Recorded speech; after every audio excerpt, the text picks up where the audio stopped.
Councillor Dunn mentioned joining the dots and the navigations project, and I understand that you're looking at 2019 THAR and doing something there with a deterioration, I guess, and we'll talk about the roof. Are we still going to have the capacity to do something or do what you're wanting to do in there with the deterioration that's actually going? Because I understand there's some rooms you can't use.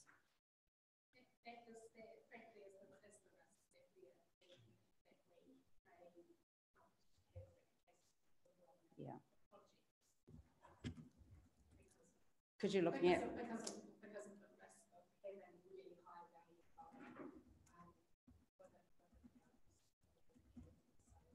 right, and you're actually looking at having overseas exhibitions as well, or bringing things over, okay?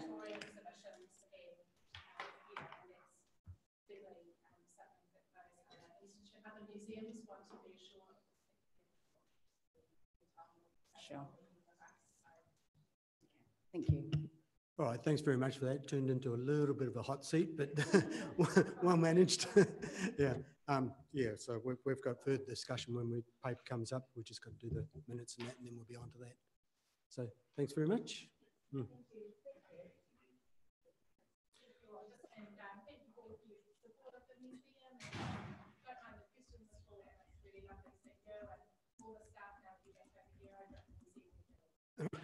Thanks a lot. All right, going to the confirmation of non-confidential the minutes. Yep. Moved by Councillor Burdett, seconded by Councillor McLean. Any matters arising?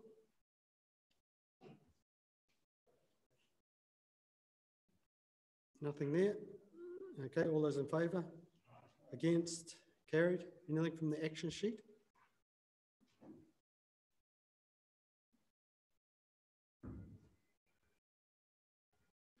Nothing there. And the... Oh, sorry, Councillor Foster. Just the Freedom Camping report, environmental, and a request from Councillor Dunn to modify the bylaw and move Makarori as a Freedom Camping site without waiting for the government review camping. Where are we at with that? And the other thing is that when we come up to the next to our page for the on our governance work plan, I would like to promote the fact that we not review the Freedom Camping bylaw, but we look at extracting the Makarori car park out of that by making an amendment. So I would like to see that put in the governance work plan before the end of the year, way before the end of the year actually, so there can be action for the summer. And also, if the committee has got an appetite, I would also like to review the Marina car park Freedom Camping area. But the priority is the Makarori. Yeah. There's enough community outcry out there at the moment for that, for us to listen. Okay, I don't think we can do that in this meeting at the moment, but Andrew might be able to give us a bit of direction if we did want to go down that path. Through the chair, from conversations with the vet, so apologies, she's away today, unwell, but from memory, we had programmed that in for next year with the program. So obviously, if we're to move that forward, other things need to be moved around. So I'm expecting that we would need to report back what would come off our work program to make that happen, and we can report back to you what those things would be at the next meeting if appropriate. It's probably a whole council issue, really, isn't it? So I think the sort of the scope that you're discussing, Councillor Foster, I think it'd be more a whole of council than this committee. I've been with the chief executive, and I was advised to look at our work plan, our governance work plan for the year, and try and put it into that and go through that way. I'm trying to figure out how best facilities are to instigate this, and this is the area that I've been told that would be the appropriate way to do it. We could go to full council if that's what this committee recommends. as long as there's a recommendation from this committee to full council, because it needs to be actioned.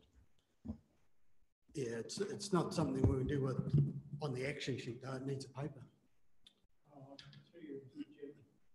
Mr. Chairman, this is a fairly in-depth subject that we need to have a good look at. As you well know, Pat and I live up the coast, and contrary to Councillor Foster's opinion, some of the reports you've had, there are mixed views in terms of who actually camps there and who uses it.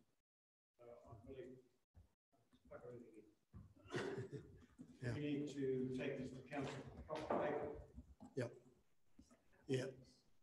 Well, it can't be dealt with as an action sheet item, not in this the scope that Councillor Foster is suggesting.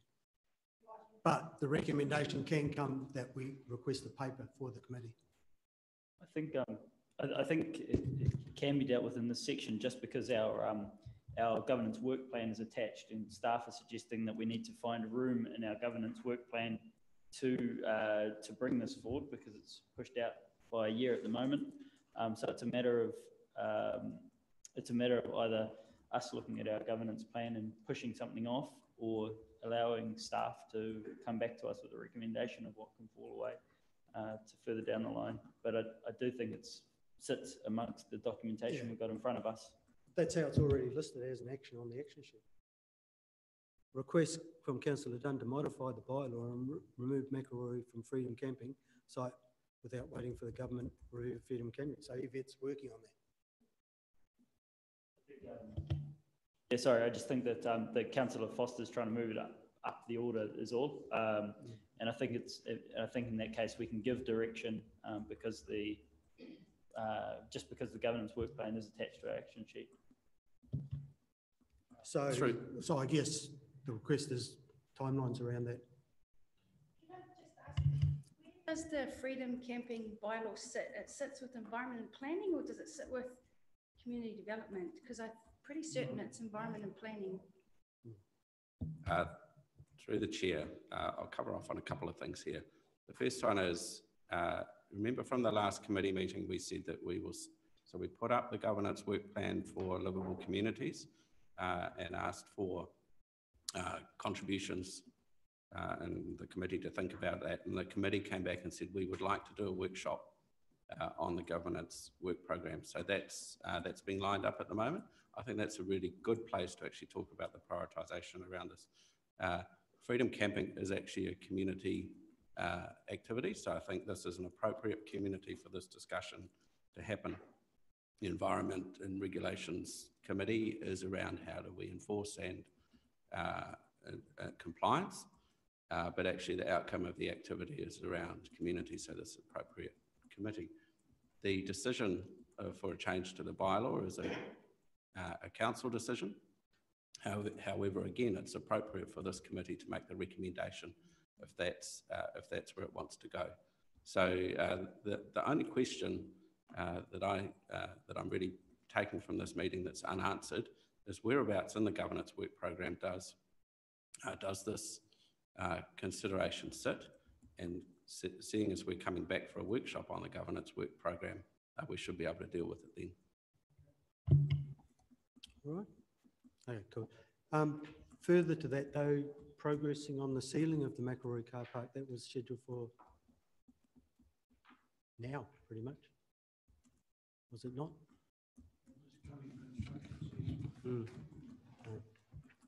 Through the chair, that's a roading project, so we can find out and report back. But given the recent events that may have delayed their construction period quite a bit, so we can come back to the committee on that. All right, thank you. Okay, nothing else from the action sheet? Okay, moving on to page 15. Moved by Councillor Burdett, second by Councillor Fenn. That's the annual plan from the Te Rāwhiti Museum.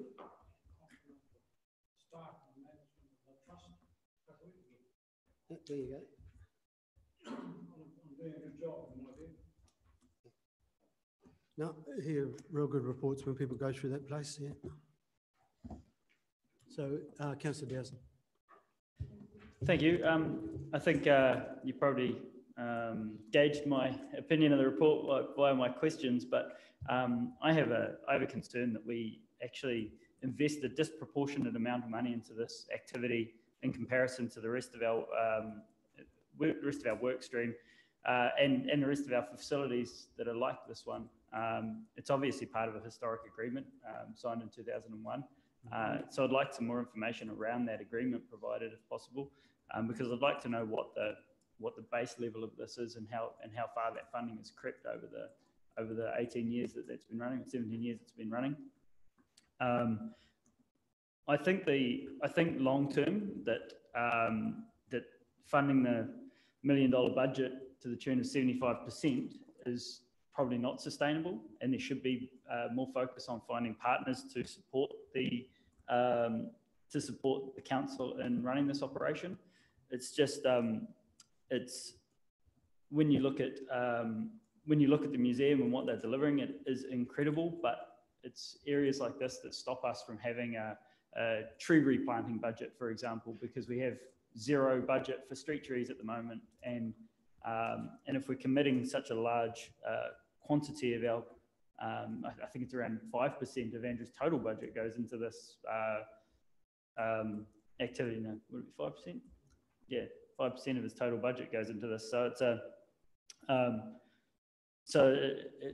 it is just, yeah, disproportionately supported. As I mentioned, there's likely partners in iwi because they have been instrumental in the setup of the museum. They do have placings on the board. It supports cultural education. It supports the preservation of Tonga. I can only see benefits for them adding their support and financial support to this activity. Likewise, the increase in tourism numbers into the museum shows that I believe Activate Te Rāwhiti should be supporting this as well. It just seems like if we continue down this path, that in 2021, when this is up for review, we're going to have a whole lot of people going, well, we can't give it $1 million anymore. And if we don't start planning now for other people to support this, then it's going to be a real problem in 3 years' time. So I would put strong recommendations back to the board at the museum to start seeking a more sustainable model for funding. Okay. Councillor Bidit? Yep. They have endeavoured over the years to do that. They haven't been very successful at it. Talking about iwi, sure. I have a view that iwi should be supported. That hasn't happened apart from giving the Tonga over to the money. If there's time that needs to change, because we've only got 3 years more of that contract and we don't have the money to do that, to make a similar commitment. But historically, Mr. Chairman, supplementary, we have cocked them up, so to speak, for a long time. And I think I do believe it's the council's responsibility. Sure, if it gets to $1 million, then you can scratch your head. Already $750,000. Yeah. And we've got 400,000 going in this year for the room, so it is over $1 million this year. When you go back in time, it was our fault we didn't maintain the museum, and we spent a fortune on it. Sorry, I don't believe there's any fault here. I think the museum is special. I think the museum is amazing, and the programs that they're delivering for a small museum in an area like ours is incredible. There's no fault. We've developed an excellent museum. What I'm saying is that sustainability is the problem. Yeah. Council will struggle to fund this in 3 years' time. And that's when that contract is up for review, and that's when we'll have to make a really hard decision. And I'm suggesting that the board needs to look at it seriously now and understand that council will be in that position. Yeah, Councillor Dowsing's right. When I first got on council, the funding for this was about 388,000, I think. An unusual aspect of this contract is that it's CPI adjusted each year, so that's turned into an incredible increase each year. So the contract does need looking at, I think, and otherwise it's going to meet the million before we know it. Through the chair, just are you correct around the starting figure for the museum grant? And there have been changes in what the museum manages over time. So to get to the point where we are now, it's clear that there have been some material changes that have resulted in council making decisions to increase. But I think what might be helpful for this committee is for us to come back with a fairly analytical report to the committee around the decision that was made that running the museum under the trust was the best way to go, and also what has happened in those intervening years between when that decision was made and now, so that everybody on the committee is clear about where we've come from, why certain decisions have been made. So I can commit to putting up a report for information initially around that, if that's helpful. Yeah. Put on the, in 3 years' time, we don't want to leave it until it is 3 years' time we decide we're not going to fund that anymore. We need to be proactive, so I'd like to actually see a time frame around that we have that report back. Well, I would expect to see that this financial year, probably within the next 3 months, but certainly this financial year. Thank you. okay. Yeah, I mean, they may have to readjust the admissions at 18,000 seems really light on the number of people that go through the library, so maybe they've got to look at addressing that in a different way. Just correct myself, I mean this calendar year. Yeah, how's he going to do that? All right, so Councillor Dunn. Yeah, I just want to just have confirmation that the roof is going to be completed this coming year, that we have committed the funding and it's going to happen, please. Mr. Blair. Status of the roof. Through the chair, we have been working with an architect quite closely on the redesign of the roof. So prior discussions were around carrying the money over and doing the design work after. We changed our approach to have the design work done prior to requesting the money. So I don't believe resolution can be made to carry that money forward or make that fund available without the design work being done. We expect to have all the initial designs and solutions by the end of next week, so that we can come back to the committee with a report around these other designs. This is the estimated cost and money is made available for the group to be redeveloped. Is what? Sorry, Garrett, that's not correct. So on the 28th of this month, council signs off its LTP. We do have the carry forward figure in that, even though we don't have the detailed design completed. So the question, will we get this done before Taha?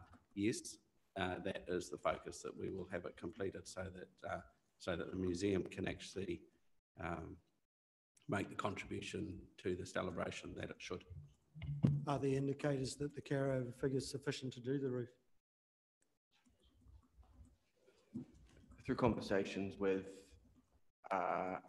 local contractors, they have put the $400,000 as the figure to do the work. So we're comfortable.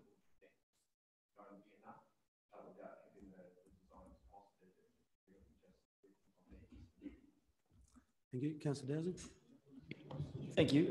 This is to the chair, a question for Andrew. Do we ever send out tenders with the expectation of the tenderer to perform the design work?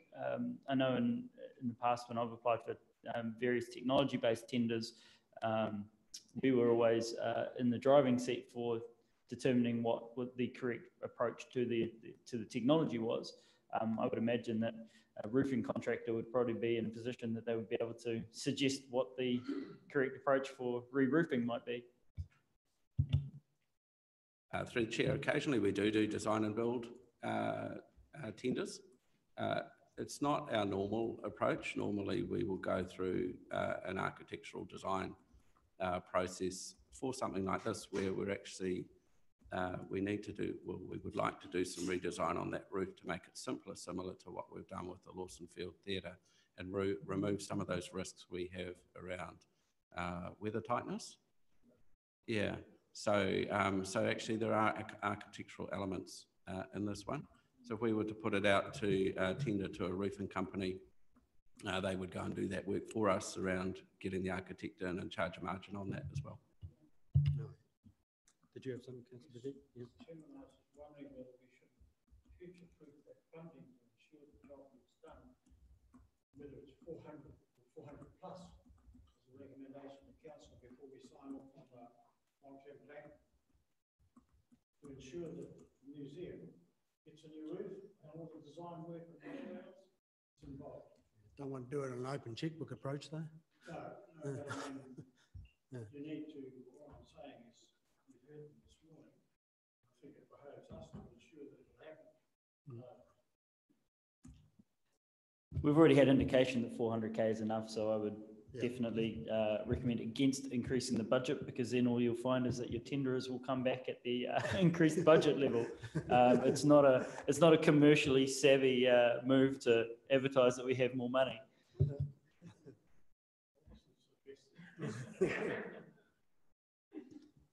All right, anything else from the report? There, in terms of the roof, it's a really significant component of the building, and if you, regardless of if it's 400k, whatever it ends up being, the value that's inside that building that we are protecting more than justifies making sure there's a proper roof on this building. So I do want to see it happen this year. Yeah. Also considering it's been on the critical list for about 15 years. Museum artifacts protection is pretty critical, because it's not like you can go and buy another one. All right, thanks. It's been moved by Councillor Burdett and seconded by Councillor someone. Ben? Yep. Nothing further? All those in favour? Against? Carried. Okay, next one is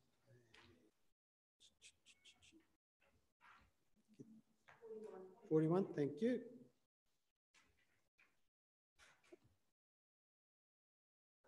Navigation's Historical Interpretations Project Update. Diane? And Pani? Yeah, Pani is here too, so welcome, Pani.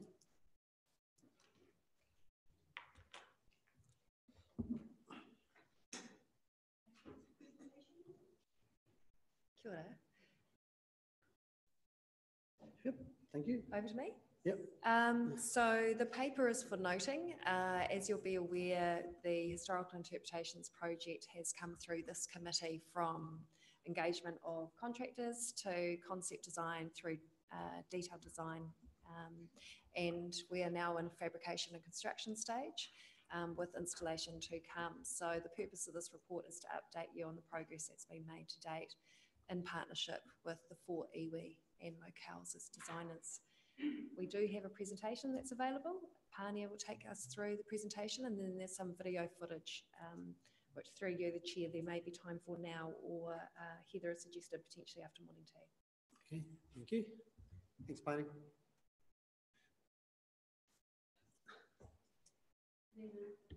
Let that one go off. It was going.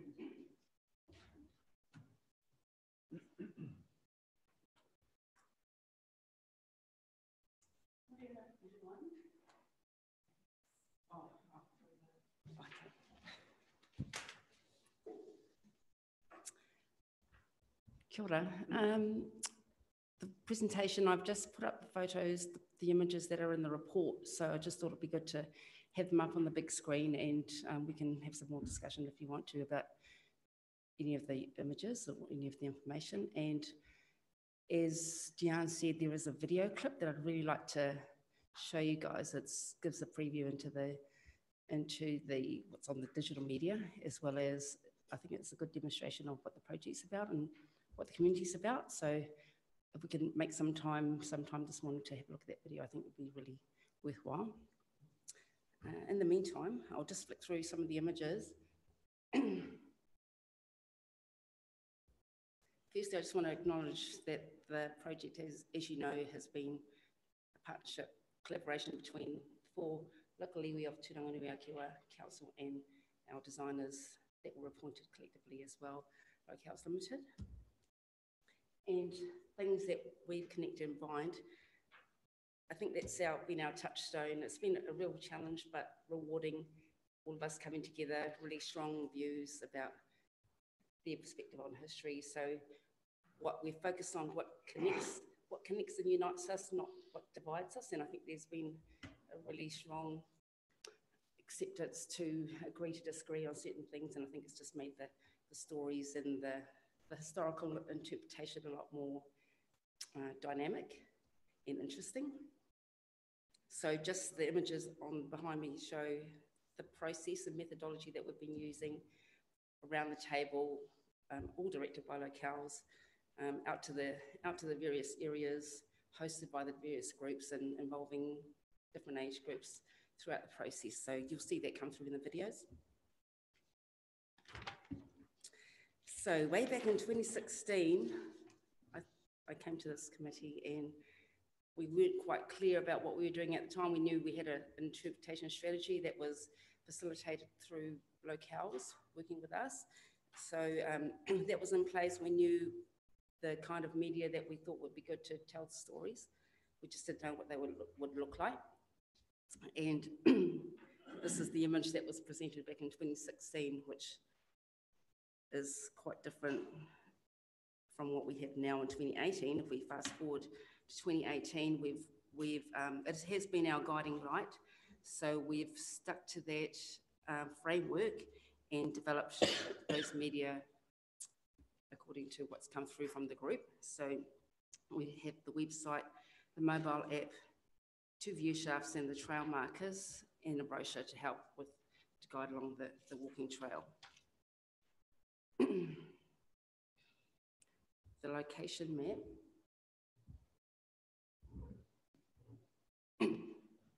So each trail marker in yellow is there for a reason. So it's place-based based on place-based storytelling. So each trail marker is located at that particular site for the story that it's telling, and it's been designed, and the orientation is to ensure that the user, the audience, captures the view that the story represents. The green sites are temporary sites due to some construction work that's been planned for those areas that will disrupt the flow of pedestrians and may cause some damage to the structure. So we've just put some interim measures in place until we can put the markers into their final locations. 2 view shafts in blue, one at the base of one at the top of Titirangi and one at the base Riverside along near the Waikanae Street.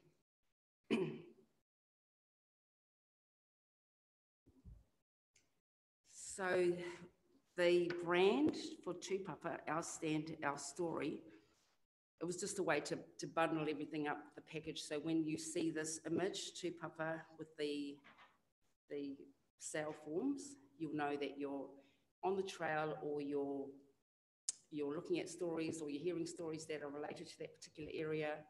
So it's consistent throughout all the media, and it just bundles everything up neatly. It can be marketed as a package, complete package, as part of a broader set of experiences or products that we may want to market through the First Light campaign. So it's a standalone concept, as well as I think it fits nicely in with the navigations theme, the broader navigations theme as well. And the patterns and the colours used are consistent throughout all of the media.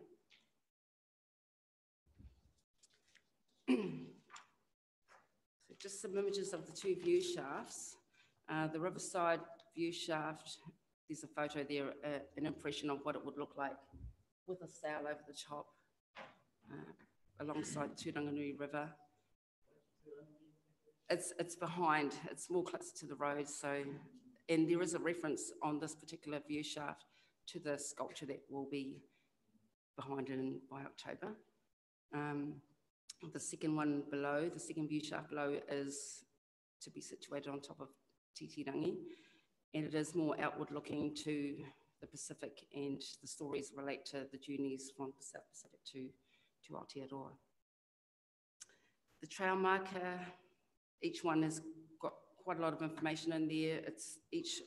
The layout is consistent right across all the markers across the trail, but the information relates specifically to that position and site. So there's a breakdown here.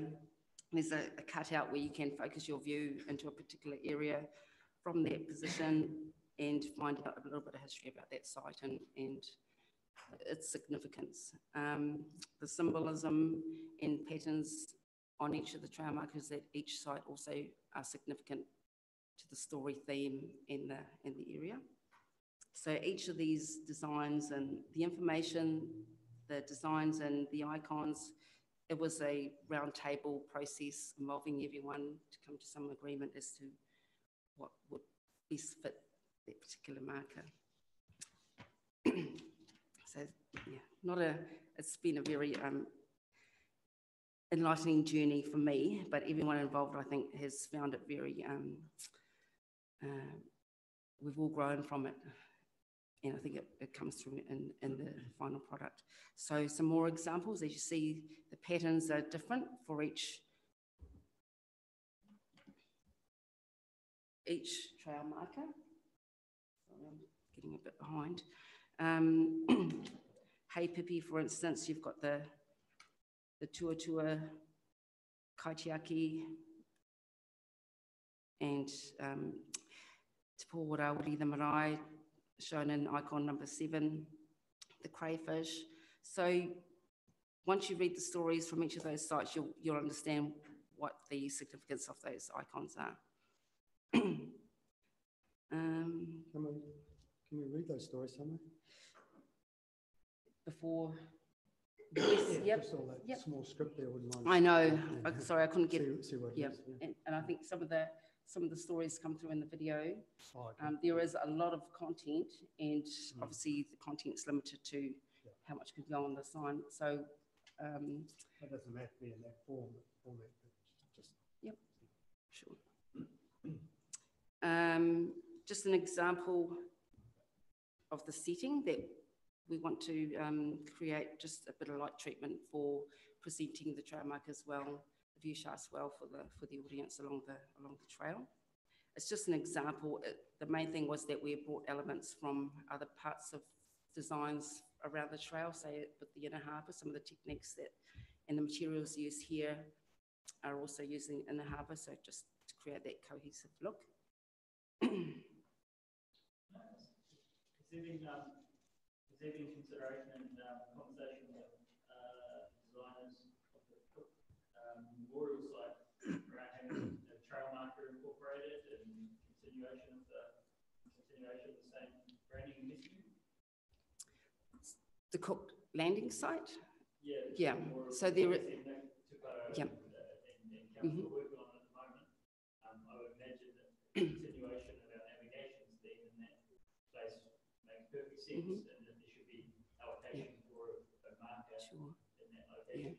It is one of the sites. Yeah, there is one, Councillor Dowsing, there is number 9 is cited at that site, and we are talking to the designers and the stakeholders for that, working on that site, so we're coordinated in the stories that are told on the on the trail marker will be not duplicated or complemented with what's happening on the site. So I love the sail shape of the markers. It just makes them so much more interesting. Yeah, well, it just draws on that theme again, of the navigations, and we've got two traditional navigators on board as well. So that's all come through in the final results. Can we ask questions as we're going along, or should we wait till the end? Oh, you're welcome to ask questions. Okay. No, ask them. Yeah, there's just a couple. On Titirangi itself, the two is obviously the lookout at the top is a popular place, but the other two is the first lookout, and then you've got the stairs going up to where there's a lookout now, and there's a world map on top, and then you've got the Cook site. And are there going to be anything on those two sites? I mean, the ultimate would be to get rid of Cook and put something else on that because it doesn't really fit into the whole thing. It's a glaringly obvious distraction. It's similar to the Cook Landing site. There is a trail marker also at the Cook Plaza. So working with the designers and project managers and stakeholders around how that site's treated. Yeah, there is a lot going on. So I guess we're providing some input into this is, you know, the stories that are being told, the themes, and how is that going to be, how is that going to be enhanced or supported by the developments that take place. That's number 10, isn't it? Number 10, yeah, well, number 10 is at the top of the No, lookout. no, the 2's the top, the blue.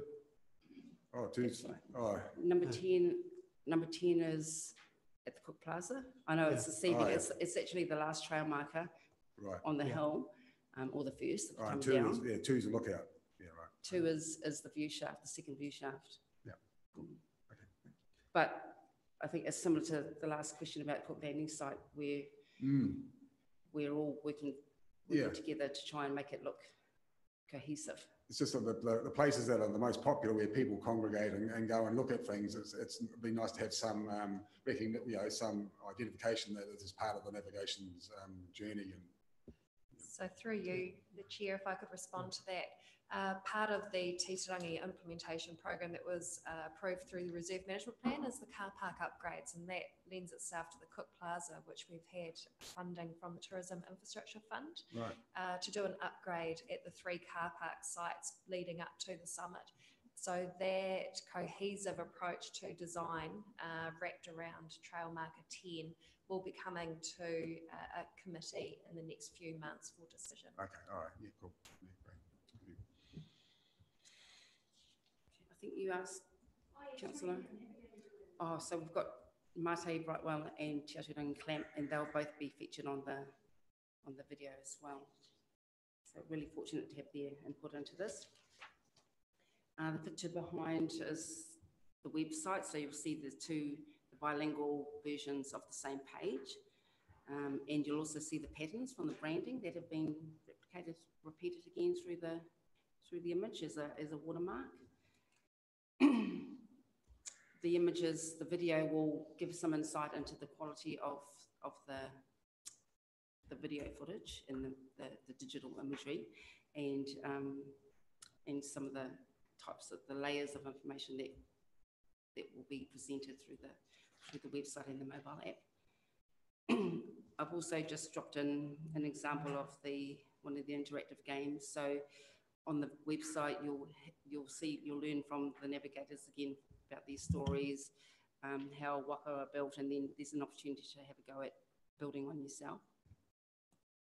And there's also another game to navigate by the stars. The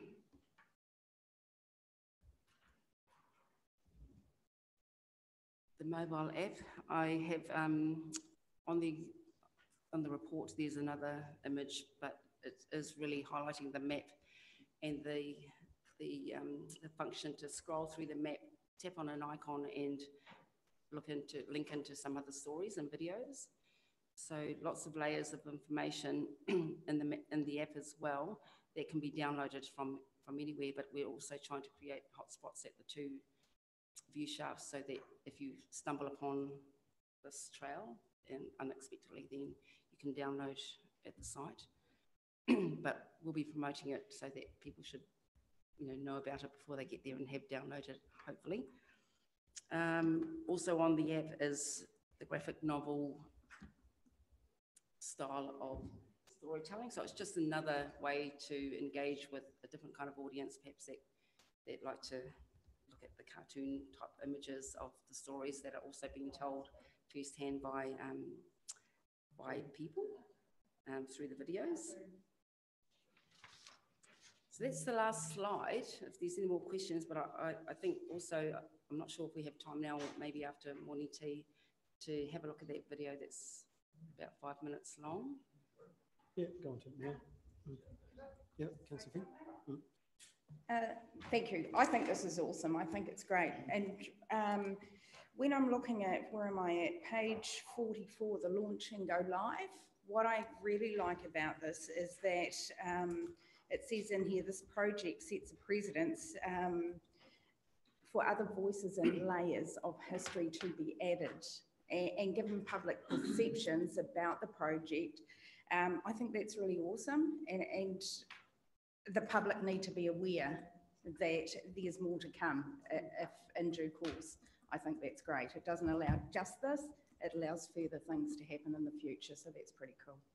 So I'm glad you picked up on that, because I did want to push that point, because it is one voice of this community. This is your community, so there are many voices, and I think it'd be great to see those voices coming through as well. And we are really proud that they're able to present their voice and their stories. So. Yeah. And start something amazing like that. I think, yeah. And it's good to see that, so I can now say, hey, there is further in due course, there is opportunity to add other numbers to it. Thank you. Councillor Dunn? Yeah, thank you. I think this is exciting as well. Just a couple of things. And the view shaft, is it a horizontal version of the trail marker, or is it a completely different shape? No, it's a different shape. So it's a 3D map. So the view shaft on top of Titirangi, looking out to the Pacific, is a map of the journey from the South Pacific through the Kermadec to here. So there are trenches and islands, and so a different set of information. But around the edges, there are stories and links to other sites as well. So they're all interconnected, but they also feature their own unique bit of information for that particular site. I don't know why I have this thing with the bird's eye view, and I love the idea of being on Titirangi and being able to look out, regardless of technology. I don't want a phone in my hand. I want to stand there and I want to be able to look out. And I was wondering if there was any sort of icons we could stick on these trail markers. So when you're on top of Titirangi looking out, not looking down at the map, actually looking out, if there's something we could stick on the top of these trail markers so you can visually know where these markers are from a bird's eye view. I know that you'll be able to see most of them from the bottom view shaft, because you're looking out across the marina and along the hill, along the hill line, but you can't see all of them. So you were saying on each of them there's an icon on there, be it the Whai Repo or whether it's the meeting house, whether you could have that somehow attached to the top of your trail marker so that when you're on the top you can go, oh, there's a trail marker to the... Oh, do you mean on top of the view shaft? Yep. Oh no, on top of the trail marker. I'm just wondering if there's something you can have so when you're on the top you can scan and go, oh, there's that trail marker, there's that. Something that... Perhaps a set of red and blue flashing lights. Maybe not red. No, I'm just wondering if there was some addition you could make. So when you're on the top, you can get this amazing visual view, be able to find them really easy because you can just look for the icon, and go, oh, that's where we've just been. Oh, that's. Sorry if I can respond. We are a long way through the fabrication now. They're almost built. So what you will see from the top of Titirangi though is you will have a map that's guiding your eye to where the trail markers are located. So they should jump out at you. You'll be looking for them. They won't be jumping out like lights or symbols on top. But you will be able to, it will train your eye to look for them and you'll be able to locate them and figure out where you should be walking as part of the trail. Everyone is good at there's a very strong focus on orientation, so you cannot get lost. Won't get lost. Trust me, I'll get lost. And the other one was, I noticed your brand of the tūpapa is the two sails, yet your design of the trail marker is a different shape altogether. I'm just wondering why your trail marker wasn't the same shape as your tūpapa. Is this sail here? It's a design. Information in the top, in a thin band, you'd struggle to get the information on it. And I think it came down to, it's probably a question more for locales in terms of the design and the practicality of a certain shape being out as the physical structure standing. So the shape of the trail marker, the actual physical shape of it, isn't significant. It's not I remember Derek Lardelli telling us about the sale that was going to go on the top of this building that didn't happen, but it was the only first sail shape that we have in this region. So I was just wanting to know whether the shape of that trail marker has any significance to a sail in this region, or is it just some random shape? It's not a random shape, it was derived from traditional sail Okay. shapes, so it wasn't just. Yep. I'm just wondering if it's got some significance why it's that Yeah, shape. it has got- obviously does, which Yeah, is come from fantastic. a source, yeah. Thank you. Yeah. Just, shade sails really, Sorry, I've got one more. Sorry. okay. Just a minute. The other thing I wanted to know, this is absolutely fantastic and I love it. And now I just want to make it a bit wider. We've got this amazing building, we've got our library, we've got Oniroa, and they also tell stories.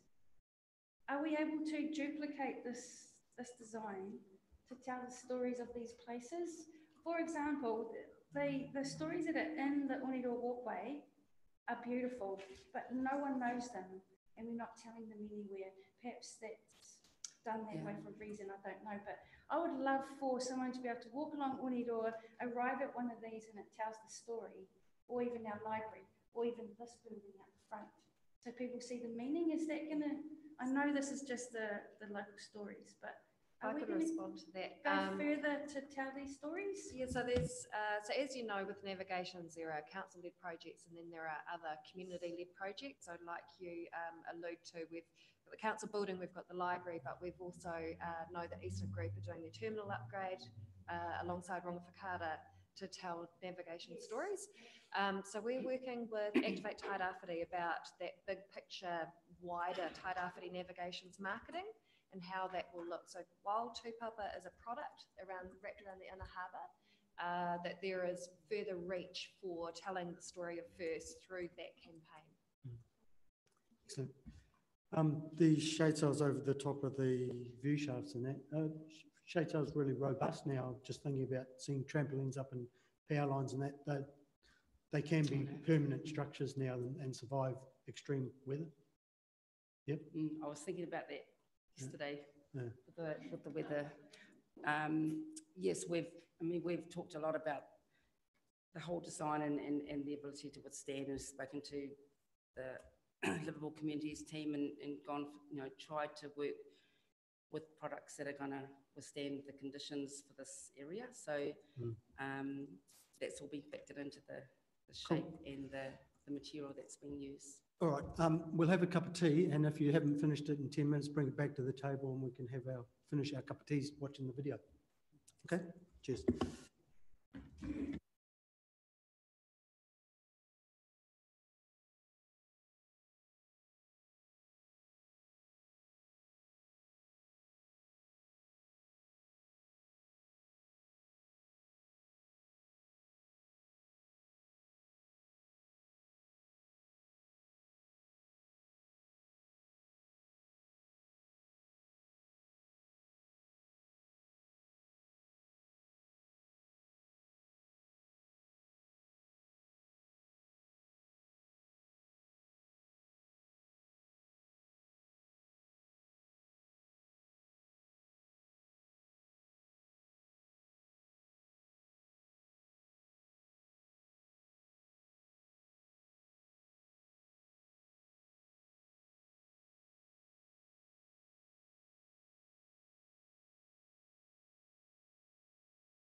a short clip here. It's 5 minutes long. It's just put together for this meeting.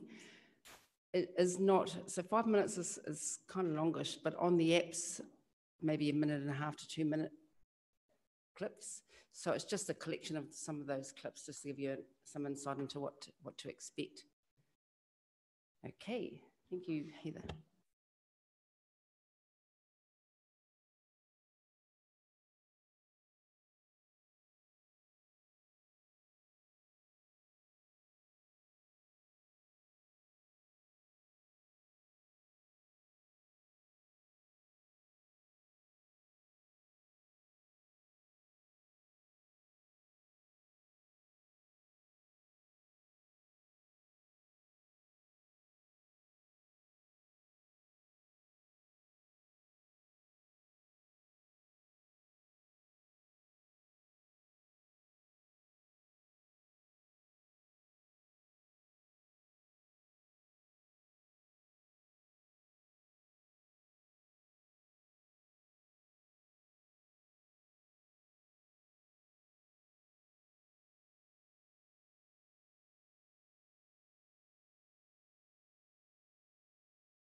Yeah, I've got a couple of questions. Just on page 62, operating expenditure 655K under budget. What contributed to that? Is that something that we haven't achieved, or was there savings in a particular area? Oh, sorry. Quite a bit of it is savings around salaries, where we haven't been able to fill positions, and also around other areas that we paused on to save money for the bottom line at the end of this financial year. Right, okay, yeah. And the other one is the capital expenditure. There's a lot of savings in that, 3.9 million under budget. So, and it also said, first of all, is there something that wasn't, we said that we were going to do, we rated for doing it, but we haven't achieved? Well, it's in the explanation there. We've got Lawson Field Theatre and Olympic Pool. Yeah, there's those, yeah. The other one is the Waikanae to Midway Beach improvements being carried over. What did they entail? What was the Waikanae and Midway Beach improvements? So through the chair, I think there's a couple of questions there. One is around capital expenditure. Why haven't we completed? Yep. So I think that's covered in the text of the report, but we're behind plan on the Lawson Field Theatre. Yeah. So we budgeted to spend on the Lawson Field Theatre. That's 1.2, isn't it? Yeah, that's the key item in there. So it's all in major projects, not in day-to-day capital delivery. All right. Okay. Well, and the other question was what was actually the Waikanae Midway Beach improvements that are carried over that weren't done this year? What did that entail? There has been in the last long-term plan, every year there was funds for improvements as coming out of the management plan for the Waikanae Midway Beach. They haven't been specifically scoped previously. Garrett Blair and his team have been working on specifically scoping them to try and continue the Onaroa pathway theme further along Waikanae Beach. That work hasn't been completed, but there was a request through the long-term plan recently in the last month to carry that budget forward into the next financial year, which was approved. Okay, so that expenditure will be more identified and more, so we'll find out what it actually is like. It could be interpretations along Onaroa Walkway or enhancements of some sort. I think you'll recall a discussion recently, maybe even at this committee, around that, where we talked about possible removal of the Norfolk pines and that sort of thing. And the comment was made from Councillor Wilson. I think that decision has already been made, that we're not going to be doing that. That's one element of the improvements report that has been put up already, but we will come back once we know what the complete draft design is for that work. Okay, right. Thank you. Councillor Dowsing. Thank you. I wanted to congratulate Mr. White and his team on running a really tight budget. We've had a year of challenges, and it started off with quite a few events that led us to have an overspend in our budget, and it's been acknowledged as a financial strategy to pull back in all operating expenditure wherever possible, to try to claw back that what would have led to a deficit. And so it looks like they're tracking to be around $1 million by the end of the year under their operating expenditure, which is amazing work.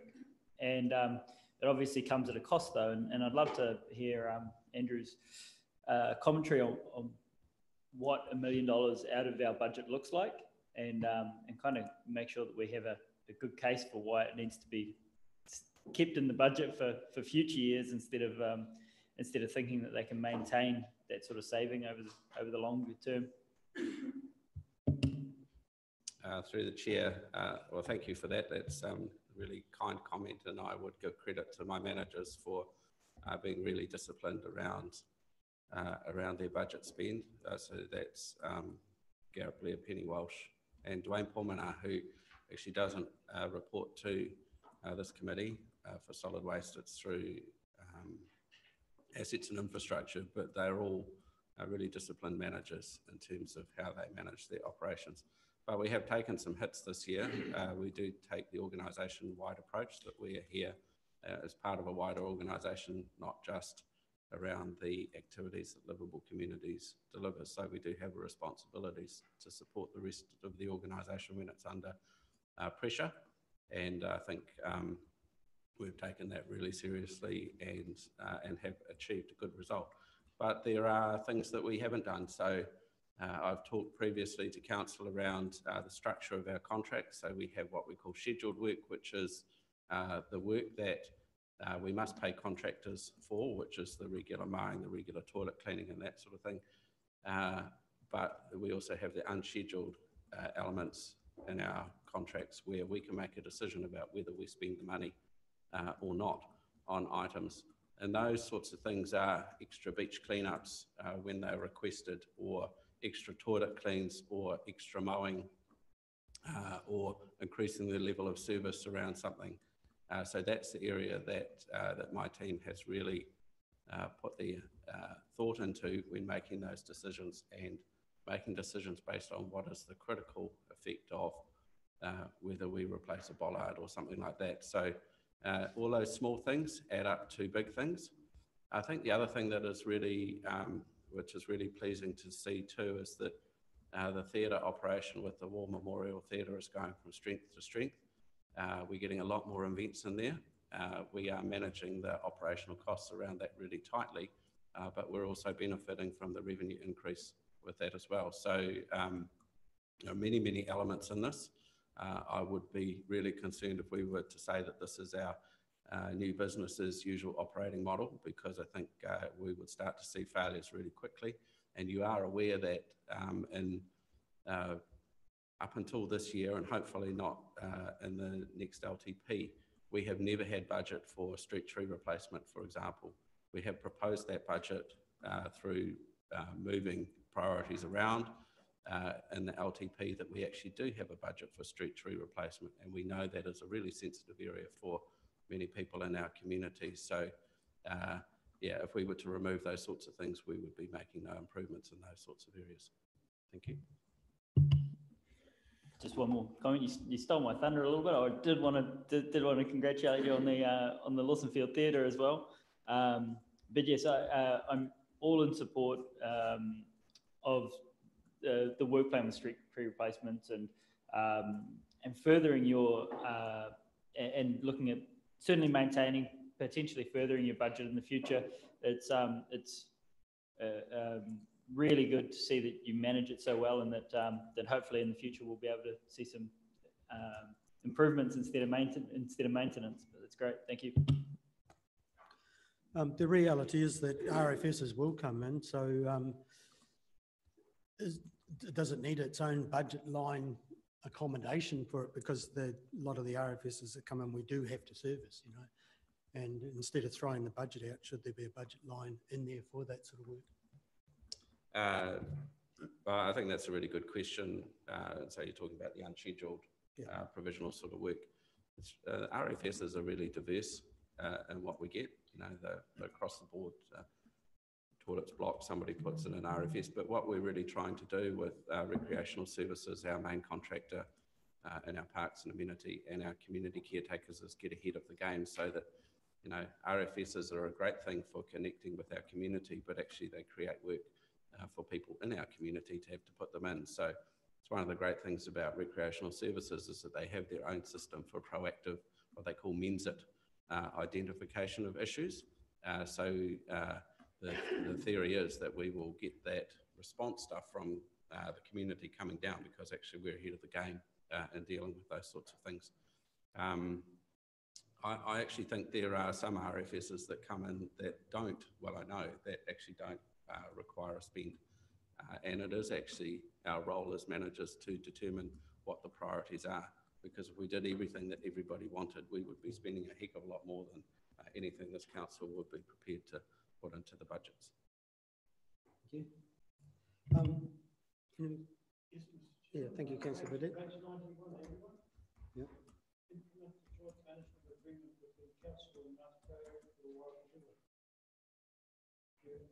Take the time to read it. My question is, what does that actually mean? Hand over to Kate for that one. Kia ora through the chair. Further to my last update on this, on your question, Councillor Burdett, we've since progressed meetings with the CEO of Te Rūnanga o Ngāti Porou. We're developing the project plans for the rollout of the co-design of the catchment plan. So we had to agree what the approach was going to be before we start engaging with iwi at an entity-to-entity level in the first place, so we can put on, I guess, a combined approach with when we go out for engagement with iwi. I understand that's due to happen in the next 2 months. It's just lining up meetings with different hapu members, land members, marae, etc. As you can imagine, the interests across all of Waiapu, and having an engagement plan through all those different entities of hapu, landowners and iwi is quite a complex task. It's not just going to one entity.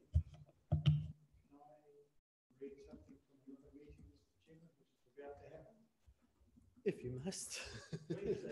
Brace yourself.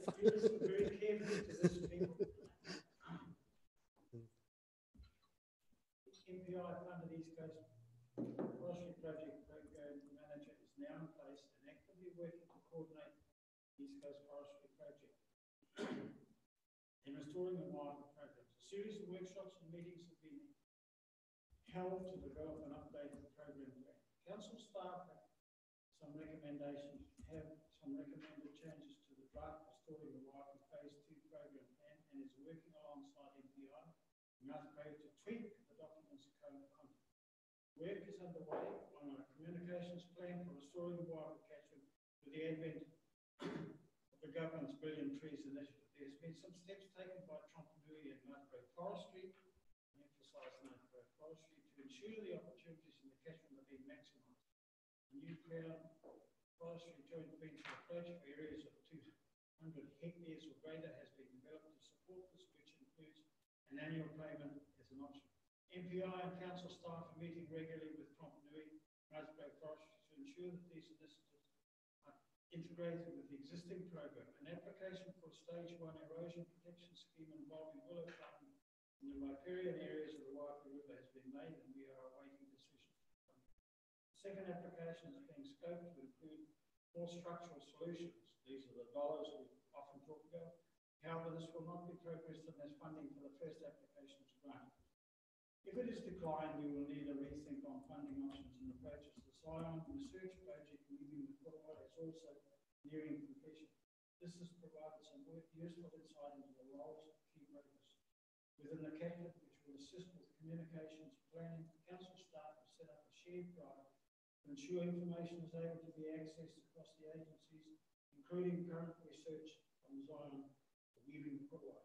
There have been some issues with loss of momentum last year due to complete turnover of volunteer-based PR staff. Working on the restoring of the Waiapu and East Coast Forestry Project programs, as well as personal changes in Gisborne.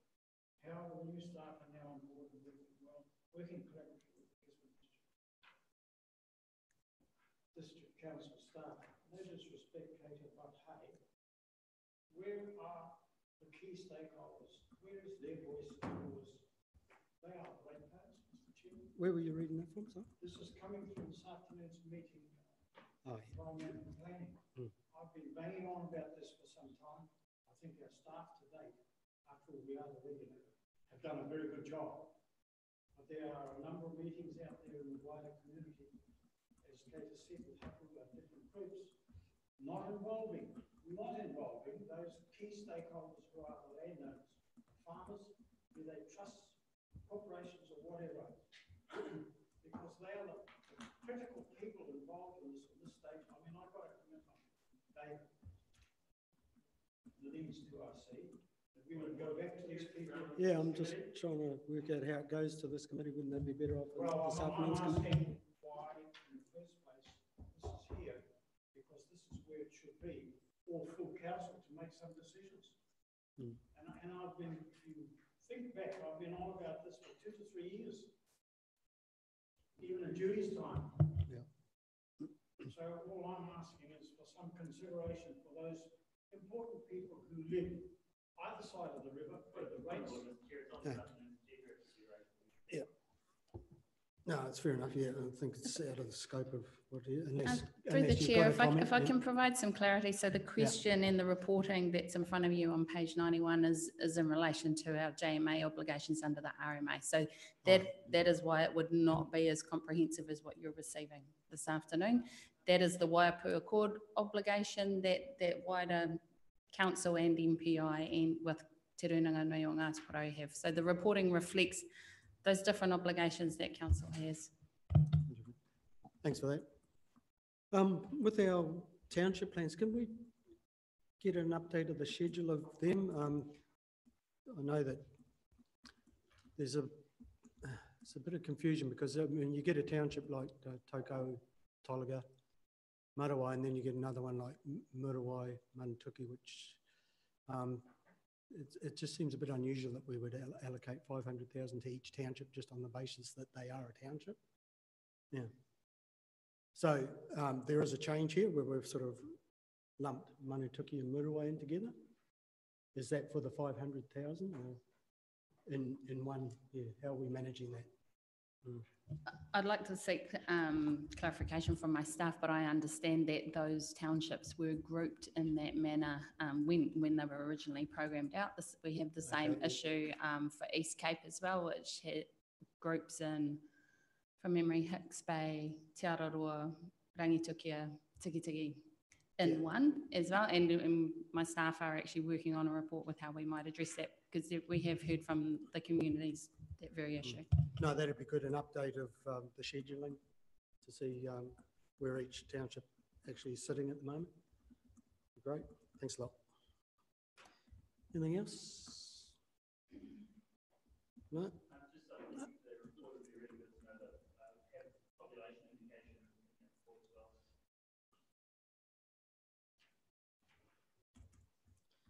Let's see. How are we going with the Theatre Haze issue, Penny? Are they... The fire safety plan. Yeah. We're still working through an external price. What's different that our theatre that other theatres don't have this issue? What's... Ours was recommended by non-fiction, a lot of set up that they've had for forever. Mm. So, yeah, ours is combined issue as well.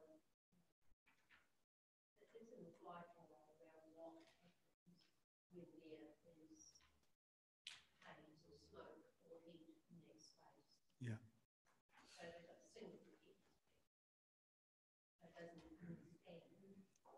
It doesn't understand that the heat has different components, just like ice. Okay. Yeah. So we have to go to a big process and get those changed to multi-devices. So if we can change it to 2 multi-detector devices, or whether we need another type of system in that space. How often is it a requirement of the performances that they have the facility for creating haze? Is it quite common? It depends on the show, it's up to them. Yeah. Smoke-free Ross Quest has a lot of smoke, for instance.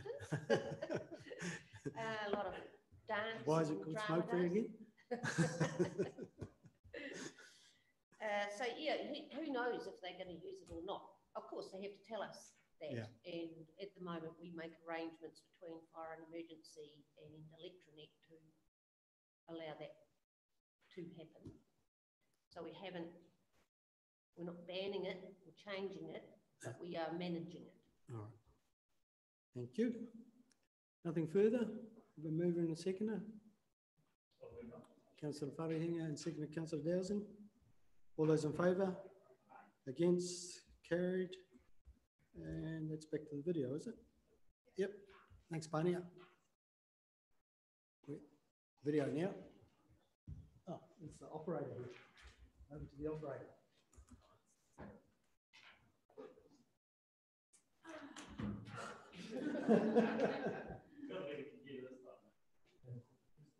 Come on, Shannon. Oh, it's for you. Let's tell her.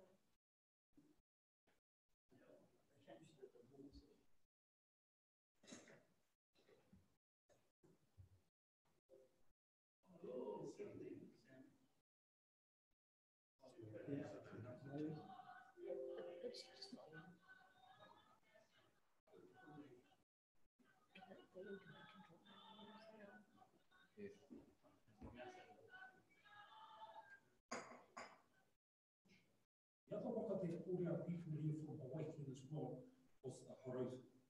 And the Harauta brought men, women and children. We know that within the Harauta waka, there were up to 100 people on this particular waka.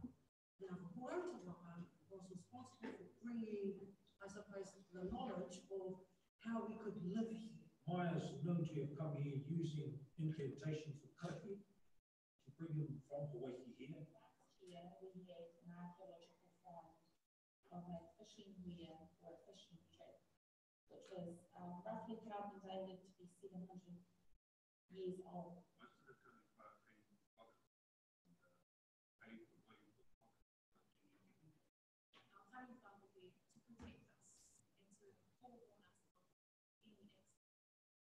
Our iwi here in Tūranga are fortunate to be descendants of Wirangu King Paia, who was the creator of the oldest Manutukutuku, the oldest kaito. We would fly from Manutukutuku from each of the hills to Lut, to build warriors. I think that we would be named Ranger Farm in the area. What are we for the rubber bands? Throughout the generations, Haikuki has been a place of vibrancy, has been a place that has been occupied from Ruko right up until the present. So, Taro was a tikuna He was a gardener. So some of the garden went towards looking after what was in the river, and the rest of the garden obviously helped When the Endeavour came into the bay, many of them had never seen a waka with white sails on it, and therefore many of them were confused that it was a bird that was flying. Captain Cook came to the shores, people were ready to Pohiri the runway.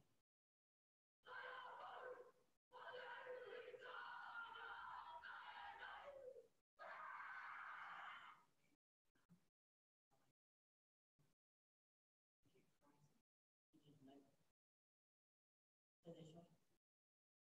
These stories are why we are the way we are. They make us unique in the way that we look at them, so that we may build a foundation of who we are, our people, our identity, and so that we may never be lost in this world. We just want all of these people, because anything that's business, it's good for our nation.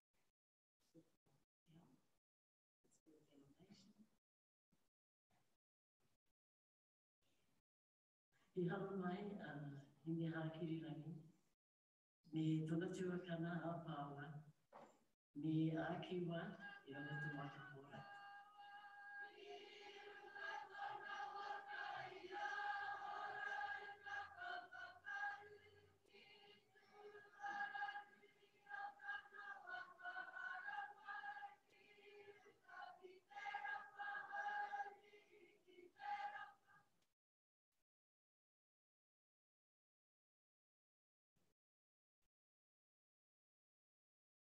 Yeah, we linked dreams, a Hessian dream and a Māori dream.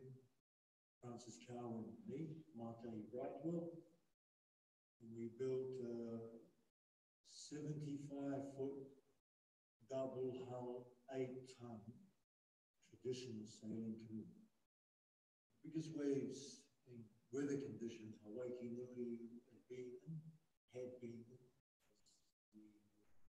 hit by a hurricane. Francis had a wind down to 80 nautical knots, 160 k winds hit us. We were in canoes. Canoe was in water, waves higher than our mast.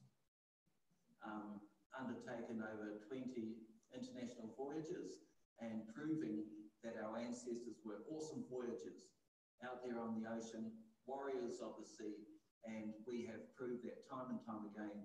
Their voyages were no accident.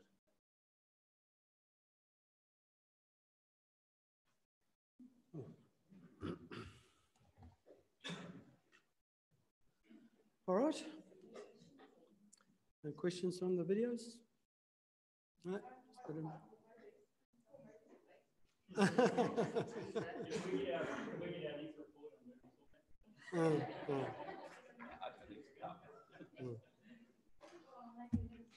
All right, if there's nothing further, I'll declare the meeting closed. Thanks for your attendance.